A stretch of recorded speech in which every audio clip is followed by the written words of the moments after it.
आपका किया गया भजन, आपका किया गया मंत्र जाप, जब आप करने के लिए बैठें, उपास करें, मंत्र जाप करें, कीर्तन करें, तो आप जब जप करने या कीर्तन करने या मंत्र जाप करने या उपास करने के लिए जब तैयार हों और आगे बढ़ें, उपवास करते समय, तप साधना करते समय कोई परिवार का व्यक्ति आकर यदि आपका हाथ पकड़कर उठा दे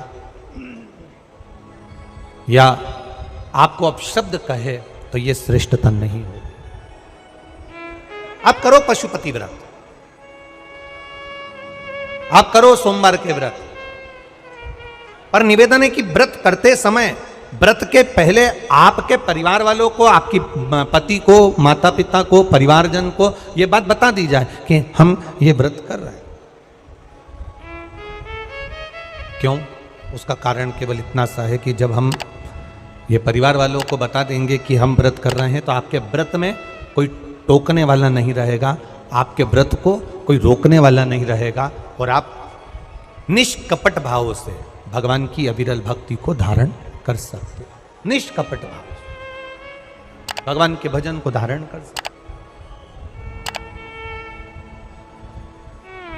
इतना सुंदर वर्णन किया गया है महामृत्युंजय मंत्र का।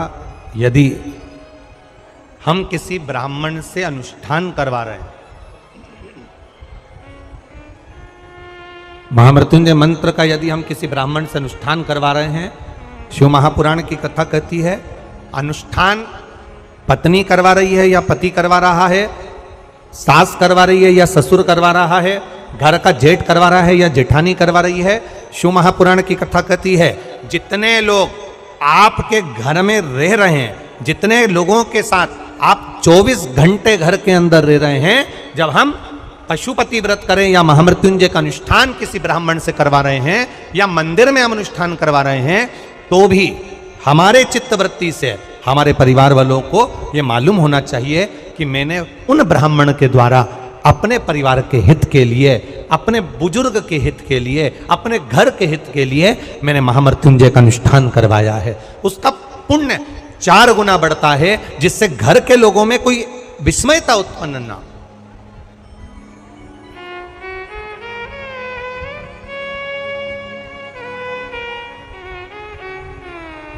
हमारे भीतर कोई विस्मयता उत्पन्न ना हो, हमारे मन के भीतर कोई भेदभाव उत्पन्न ना हो। और हम तो यहां तक कहेंगे, आप अगर शंकर जी के मंदिर में जा रहे हो, 1 लोटा जल चढ़ा रहे हो, शंकर जी के मंदिर में पहुंचकर 1 लोटा जल समर्पित कर रहे हो, तो भी आपके घर के लोगों को मालूम होना चाहिए कि ये पास वाले शिव मंदिर में गई है, मेरे पास के मंदिर में मेरा घर का बच्चा शंकर जी को जल चढ़ाने गया है, मेरा पति पास के मंदिर में शंकर भगवान को जल समर्पित करने के लिए गया है। ये घर के लोगों को ज्ञात होना चाहिए।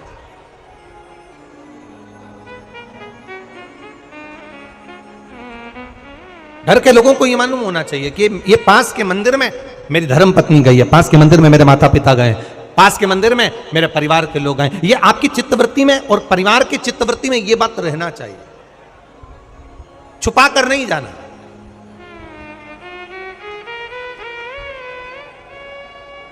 छुपा कर भगवान के मंदिर में नहीं जाना, छुपा कर पशुपति व्रत नहीं करना। महाराज, शिव महापुराण की कथा वर्णन करती है कि आप भगवान का अगर कोई व्रत, कोई साधना, कोई नियम ले रहे हो, माना आपने कोई व्रत करा, कोई करी, पर घर के लोगों को वो ज्ञात होना चाहिए कि ये मंदिर तक जा रही है, ये पशुपति व्रत कर रही है, आराधना कर रही है।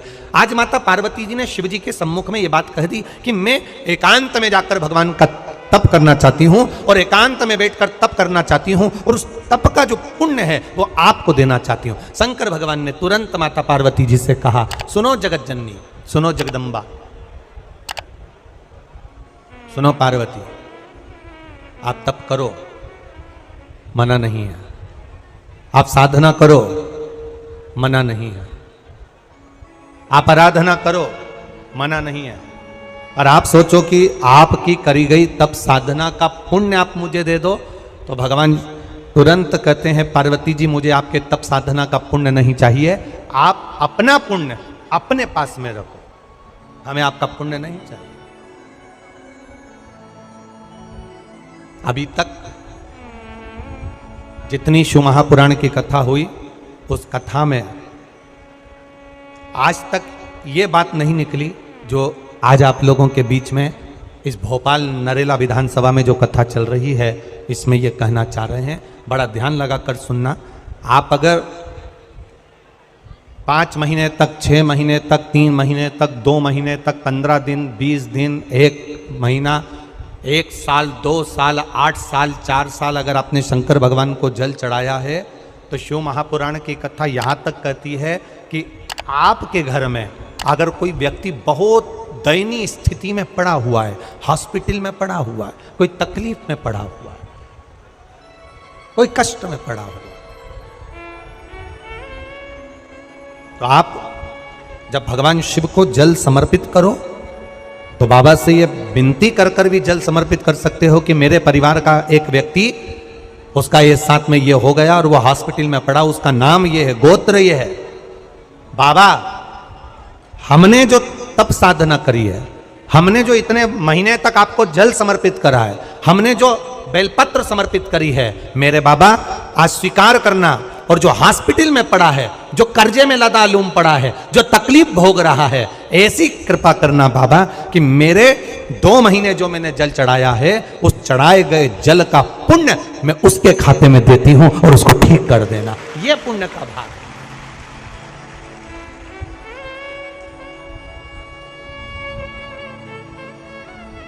ये पुण्य का भाग है। आप अपना पुण्य भी किसी जीव के कल्याण हेतु दे सकते हैं। अब किसी ने एक बार ये कथा सुनी और कथा सुनकर कहा, महाराज जी आप कहते हो कि शंकर जी पे चढ़े हुए जल का पुण्य भी हम किसी को दे सकते हैं क्या? शंकर जी को चढ़े हुए जल का पुण्य क्या किसी को दिया जा सकता है? क्यों नहीं दे सकते? क्यों प्रदान नहीं कर सकते?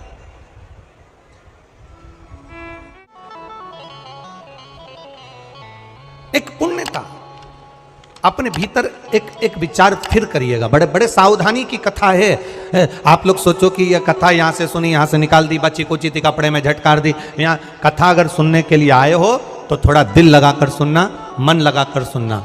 हो सकता है एलईडियाँ थोड़ी बंद चालू हो, मना नहीं है, पर माइक की व्यवस्था आपके पास में है तो दिल लगाकर सुनो। जहाँ मौका मिल जाए वहाँ बैठकर अपना चित्त लगाकर सुनना, क्योंकि 3 घंटे में से केवल 2.5 घंटा आपको प्राप्त होता है। बाकी का पूरा समय आप लोग यहाँ सुबह 6 बजे से रात को 3 बजे से 4 बजे से इस कथा का इंतजार करते हो। शायद दुनिया की पहली कथा होती है शिव महापुराण की कथा, जिसको लोग रात को 4-4 बजे से 3-3 बजे से जगह संभाल कर बैठकर कथा सुनते हैं। तपती हुई धूप, भयंकर गर्मी, 2 किलोमीटर दूर तक पैदल चलकर आना और बैठने के लिए इतना 8-8, 9-9 पंडाल लगाए घर पर, 9-9 पंडाल भी फुल हैं। उन पंडालों में जगह नहीं।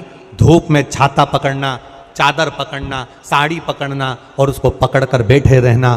तपती हुई धूप में जहाँ तहाँ बैठकर कथा सुनना, ये दुनिया की पहली कथा है जिसको लोग कभी भूल नहीं पाएंगे कि इतनी धूप में भी लोग कथा सुन सकते। इतनी धूप, इतनी गर्मी, और केवल एक जगह नहीं, जहां शिव महापुराण की कथा का रसतत्व होता है वहां लोग इंतजार करते हैं 3-3 बजे तक। इसको छूटने मत देना। ग्रहण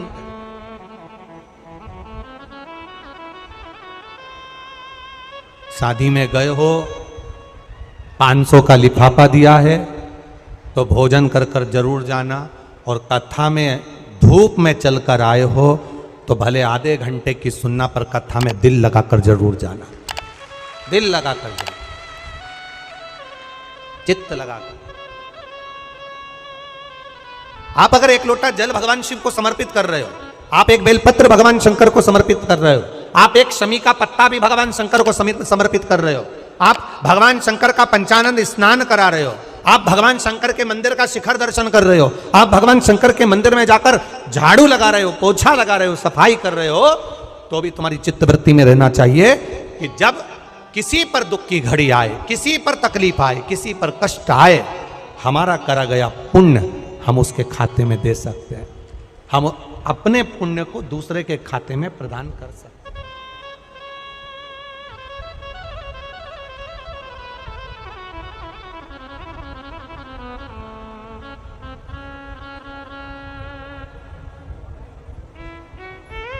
बेलपत्र, जरा ध्यान देना हो। ये बेलपत्र जो होता है, इस बेलपत्र पर कभी कभी आपने देखा होगा कि कई लोग बीच वाले पत्ते पर चंदन लगा देते हैं। ये जो बीच का पत्ता होता है, इस पर लोग चंदन लगा देते हैं। शिव महापुराण की कथा कहती है,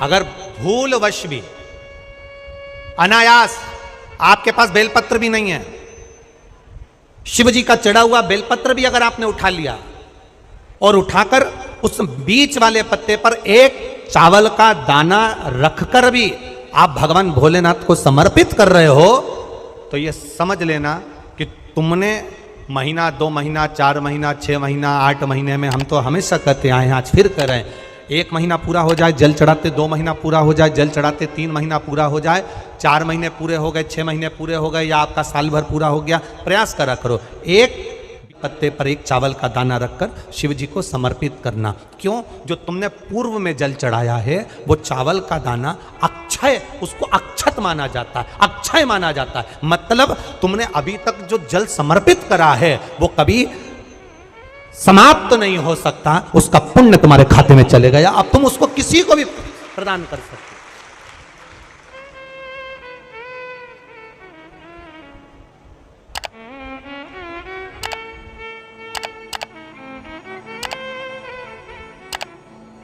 बहन भाई को तिलक करती है रक्षाबंधन पर, माथे पर तिलक लगाने के बाद में चावल लगाती कि नहीं लगाती?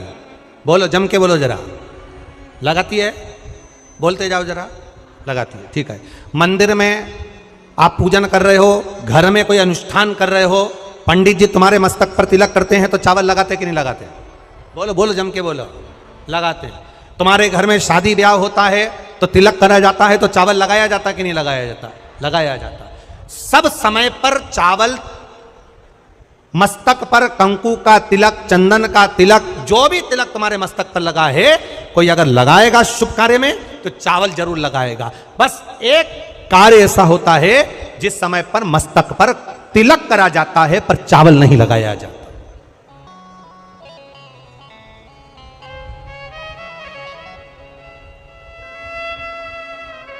एक समय ऐसा होता है जिस समय तिलक करा जाता है पर चावल नहीं लगाया जाता। चावल का मतलब है अक्षय, मतलब बार बार भगवान ऐसा मौका लाए, बार बार भगवान ऐसी कृपा करे कि तुम ऐसा अनुष्ठान करते रहो, पुण्य करते रहो, सत्कर्म करते रहो, 16 सोमवार के व्रत करते रहो, चतुर्थी के व्रत करते रहो, तुम छठ की पूजन करते रहो, तीज का व्रत करते रहो, सोमवार का व्रत करते रहो, तुम्हारे घर में हमेशा ऐसे शुभ कार्य होते रहे। केवल अक्षय, अक्षत एक जगह पर नहीं लगाया जाता। कब नहीं लगाते अक्षत को? मस्तक पर तिलक करते समय अक्षत कब नहीं लगाया जाता? केवल एक समय पर। कब? जब घर में कोई शांत हो जाता है और शांत होने के बाद जब मस्तक पर पगड़ी का क्रम होता है, उस पगड़ी के क्रम पर तिलक तो लगाया जाता है पर चावल नहीं लगाया जाता। भगवान से प्रार्थना करते हैं ये बार बार मौका मत देना, जो हो गया उसको समाप्त, ऐसा मौका बार बार ना दीजिएगा। हाँ, पगड़ी पर से उठ गए, अच्छा काम करने के लिए मंदिर जा रहे हो, स्थान छोड़ने के बाद अब तिलक लगाओ और उसमें चावल ढेर सारा लगाओ, कोई मना नहीं। पर अक्षय, उस अक्षत की महत्वता को समझना कि उसको बारंबार प्राप्ति ना हो, ऐसे कार्य की प्राप्ति ना हो, अच्छे कार्य की प्राप्ति, श्रेष्ठ कार्य की प्राप्ति, शुभ कार्य की प्राप्ति। अगर मौका मिले तो एक बार भविष्य पुराण, और एक बार मौका मिले तो कुर्म पुराण, और एक बार मौका मिल जाए तो नंदी पुराण। ये 3 पुराणों का स्मरण करना, इसमें आपको अक्षत की महत्वता प्राप्त हो। भविष्य पुराण, कुर्म पुराण और नंदी पुराण, इन 3 पुराणों में आपको अक्षत की महत्वता प्राप्त होगी कि चावल की महत्वता क्या है। एक चावल का दाना जब अशोक सुंदरी वाली जगह पर चढ़ाया जाता है, एक चावल का दाना अशोक सुंदरी वाली जगह पर चढ़ाया जाता है। हम माताओं से हमेशा कहते हुए आए हैं, आज फिर निवेदन करेंगे, जिस माता के गर्भाशय में गांठ हो गई हो, जिस माता के गर्भाशय में गठान पड़ गई, अक्षत, एक चावल का दाना, गर्भाशय में गांठ हो गई, डॉक्टर को दिखाया, गर्भाशय में बच्चा दानी के अंतर्गत गांठ पड़ गई, गर्भाशय में गांठ पड़ गई, बड़ी तकलीफ की जिंदगी जी रही है, डॉक्टर कह रहे हैं ऑपरेशन करवाओ, डॉक्टर कह रहे हैं ऑपरेशन करवाना पड़ेगा। एक बार मेरे भोलेनाथ पर जल चढ़ाना प्रारंभ करो, एक चावल का दाना अशोक सुंदरी की, अशोक सुंदरी की जगह मालूम है ना सबको? अरे बोलो अशोक सुंदरी,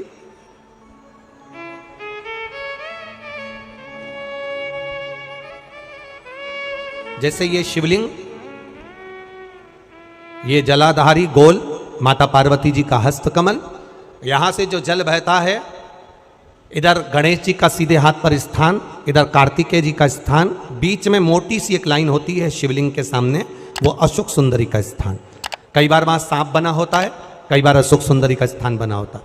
ये शिवलिंग, पार्वती जी का हस्त कमल, गणेश जी का स्थान, षडानंद कार्तिकेय जी का स्थान, बीच में अशोक सुंदरी का स्थान। ऊपर से जो बूंद बूंद पानी गिर रहा है वो शंकर भगवान की 5 लड़कियां, जया, विषहरा, शामरीबारी, दौतली और देव, ये शंकर जी की 5 बेटियां ऊपर से जल गिरा रही। तो अशोक सुंदरी वाली जो स्थान होता है, जब आपके गर्भाशय में या शरीर में पुरुष हो, स्त्री हो, जिसके पूरे शरीर में कहीं पर भी गांठ पड़ गई हो और गल ना रही हो, एक चावल का दाना अशोक सुंदरी वाली जगह पर चढ़ाना प्रारंभ करो, शिव जी पे जल चढ़ाना प्रारंभ करो, उस जल का आचमन करना प्रारंभ करिए। आप 3 महीना, 4 महीना, 5 महीना करते रहो, उसके बाद जांच जरूर करवाना हॉस्पिटल में जाकर कि गांठ गली कि ना गली। पर विश्वास रख, भरोसो दृढ़ इन चरणन करो, श्री वल्लभ नक चंद्र छटाबिन सब जग माही अंधेरो। भरोसा मूर्ण होना चाहिए, भरोसा मूल हो। हमारा अगर विश्वास नहीं है तो फिर भगवान भी नहीं है। मानो तो मैं गंगा मां हूं, ना मानो तो बहता। आपका अगर भरोसा करता है कि मैंने जल चढ़ाया और मेरा महादेव सुनेगा, आपने सोच लिया कि मेरा महादेव सुनेगा, महादेव सुनेगा। और आपने अंदाजा लगा, कई लड़कियां जब शादी करती हैं तो पहले से गलत सोच बनाकर आती हैं कि सास तो डेंजर होती है। कईयों के मन में भाव आता है सास बुरी होती है, सास अपशब्द कहती है, सास गाली देती है। कई लोगों से सुना, जिससे मिलो उसकी सास ऐसी हो गई, कोई ने कहा हमारी सास ऐसी थी। लड़कियों ने अपनी चित्तवृत्ति में भर लिया कि सास बुरी होती है। जब चित्तवृत्ति में भर लिया कि सास बुरी होती है तो वो कितने भी अच्छे घर में चली जाए उसको सास बुरी ही लगेगी, ये निश्चित है। और अगर आपने मन में सोच लिया कि जो किस्मत में लिखा होगा देखा जाएगा, संसार सागर में जन्म लिया है, सुख दुख चलता रहता है। अगर कोई बेकार भी मिल गया ना तो अपना स्वभाव से मैं उसको अच्छा बना लूंगी, मुझ में वो क्वालिटी है तो वो अच्छा हो जाए। आप पहले से विचार कर लीजिए। आज के जमाने में लोगों को ना तो लिखना आता है ना विचार करना आता है। एक फेसबुक पर हमको तो आशीष ने बताया, एक फेसबुक पे लिखा हुआ था, एक फेसबुक पर किसी ने लिखा था, आज पुत्र रत्न की प्राप्ति हुई, सभी मित्रों का आभार।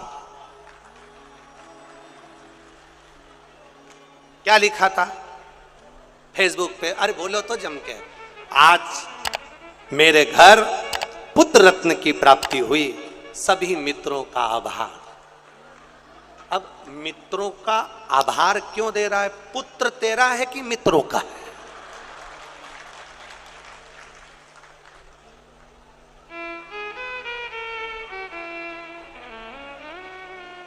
बोलो जम के बोलो।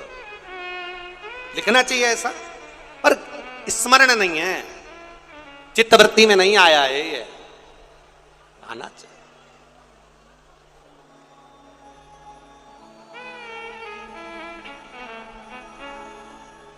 चित्तवृत्ति में आना चाहिए।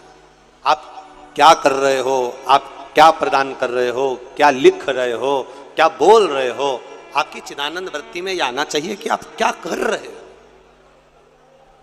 आज मेरे यहां पुत्र रत्न की प्राप्ति हुई, सारे मित्रों का। क्या लिखा है तुमने,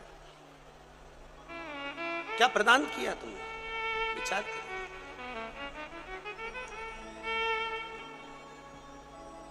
आभार किसका होना चाहिए था? आज मेरे घर पुत्र रत्न की प्राप्ति हुई। महादेव आपका आभार, आपकी कृपा, आपकी दया, आपकी करुणा, जो ये पुत्र रत्न की प्राप्ति मेरे घर में हो गई, ये आपकी करुणा से हुई, ये आपकी उदारता से हुई।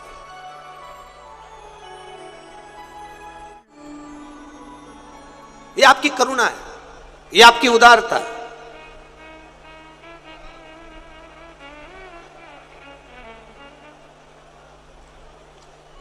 ये कथा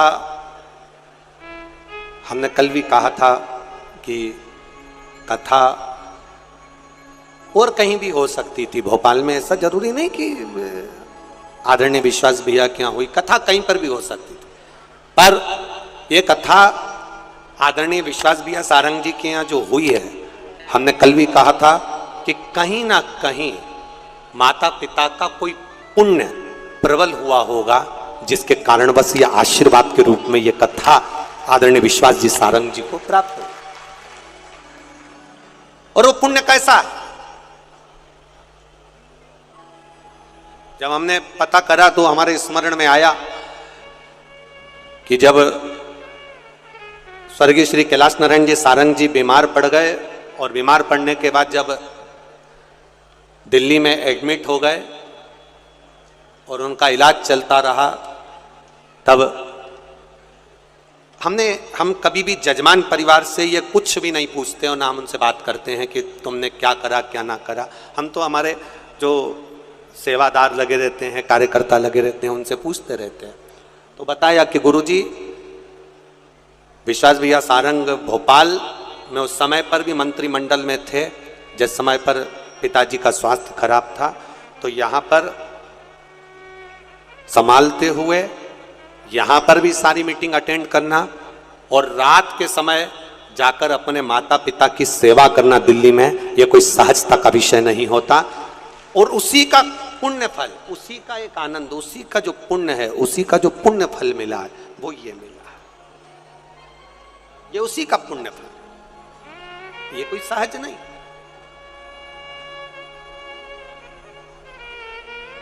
इतनी शिव महापुराण की कथा करी, पूरे भारत में करते रहते हैं, पर पहली शिव महापुराण की कथा ऐसी हुई है जिसमें रेलवे स्टेशन पर भी भक्तों को लाने के लिए बस लगाई गई। इसके लिए विश्वास भैया सारंग जी को बहुत बहुत साधुवाद। आज तक जितनी कथा हुई, उस किसी कथा में कहीं पर भी रेलवे स्टेशन से